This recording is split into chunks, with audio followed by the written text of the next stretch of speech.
Michele, this is your home, this is where you were born, this is where you started out artistically, but now you are conducting basically in every major opera house in the world. So how is it now to come back here in Pesaro and conduct? And what is your experience instead in the world?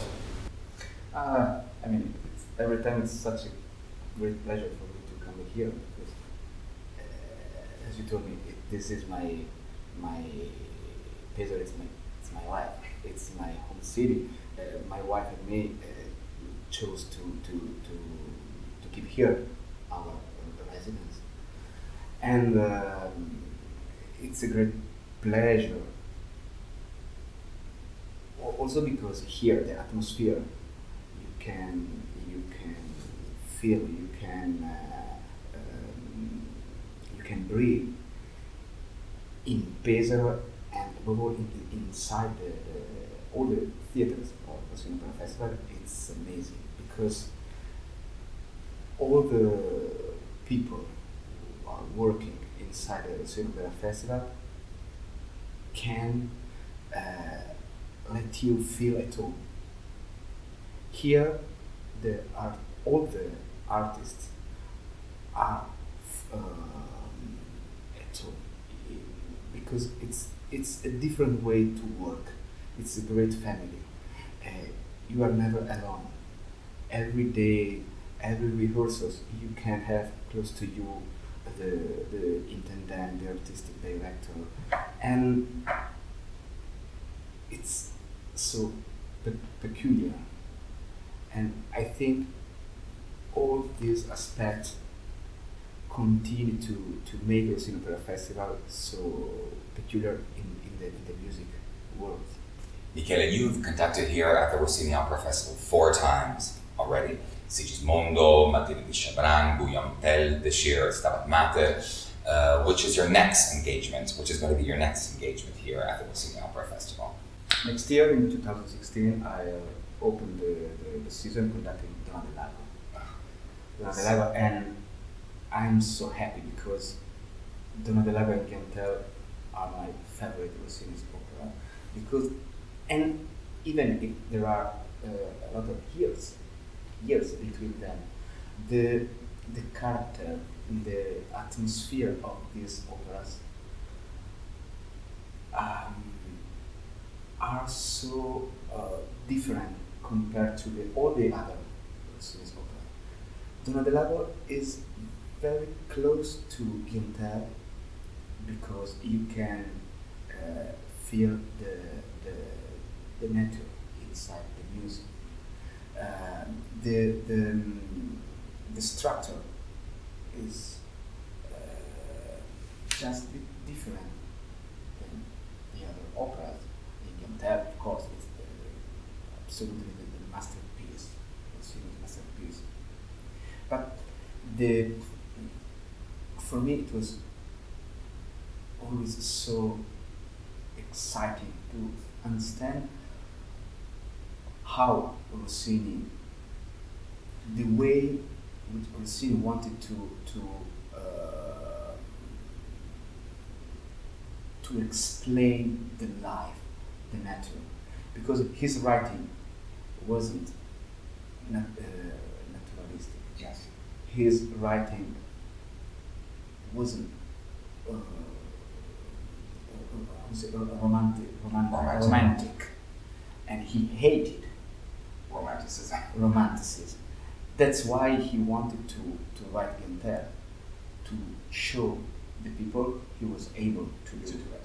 But after writing Guinter, he decided to stop the writing, not because he was sick, because he decided not to continue to write, because he didn't like this way. He preferred his abstract way to reproduce the life, reproduce his word.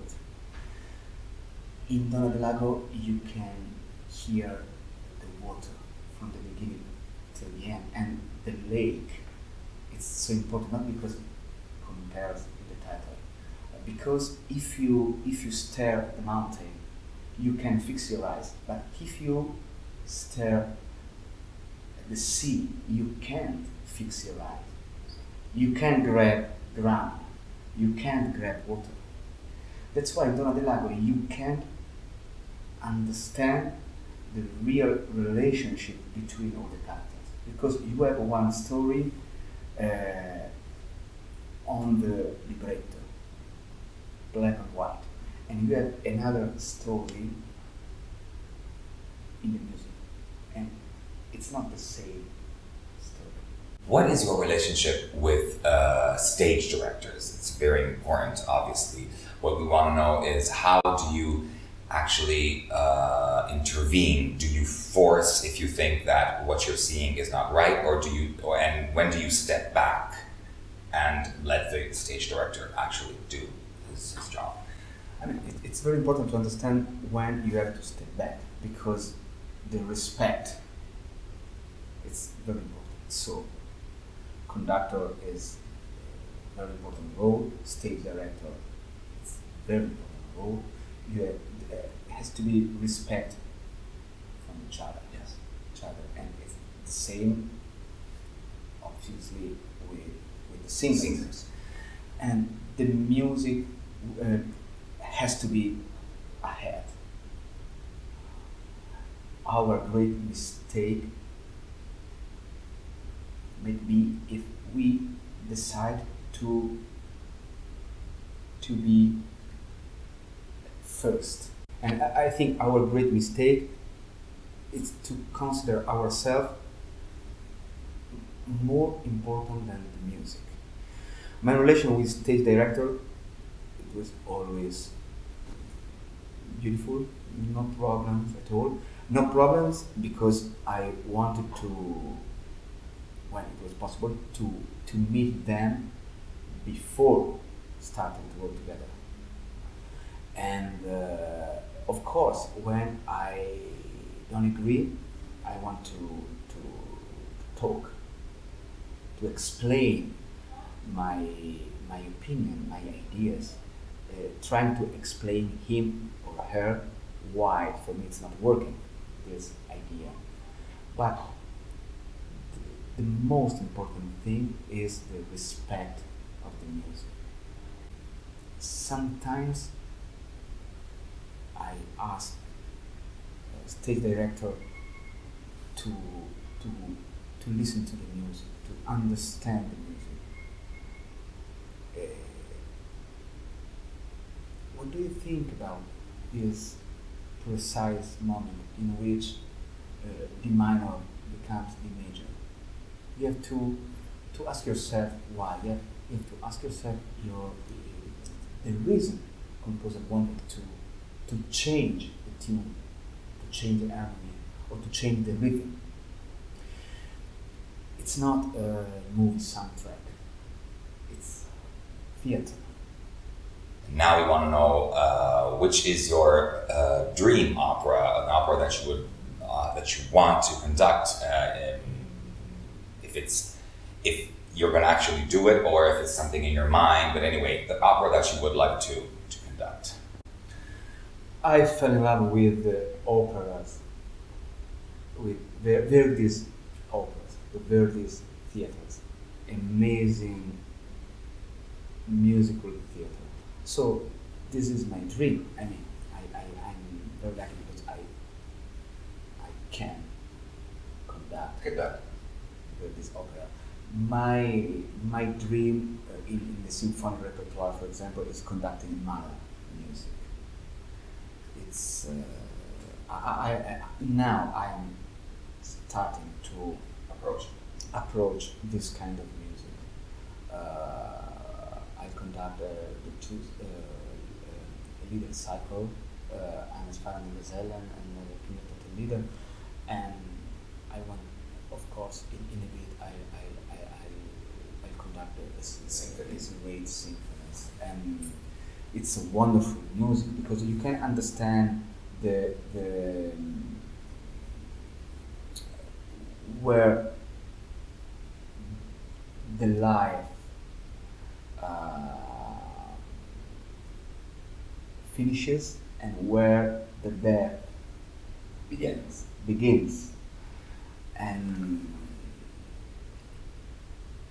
you can have the death because you have life, and you can have the life because there is death. I mean, when you're born, you don't know what you will be. I know it's brutal. It's very strong what I'm saying, but the only thing you know after after Being born. after being born is you know you die. Eventually. So I love this music. I listened to this music so many times in my life, but I never wanted to conduct because I think for this kind of music, it's not enough to have a musical experience, technical experience, but you have life experience. And I know it's maybe it's obvious what I'm saying, but for some symphonies, for some operas, more than all the others, there's need to have known before what's happening on the stage. Otherwise, you can, yeah, of course, you can conduct, but making music is different than conduct. That's why our work it's so difficult to judge as well. What do we do? Any notes? Any instruments? We move our hands, but what we are doing, matter what the people understand about what we are doing. It's like the top of the iceberg. 1/10, the other. Yes. The other parts of the iceberg are covered by the sea. You can see them. Yeah. That's our work.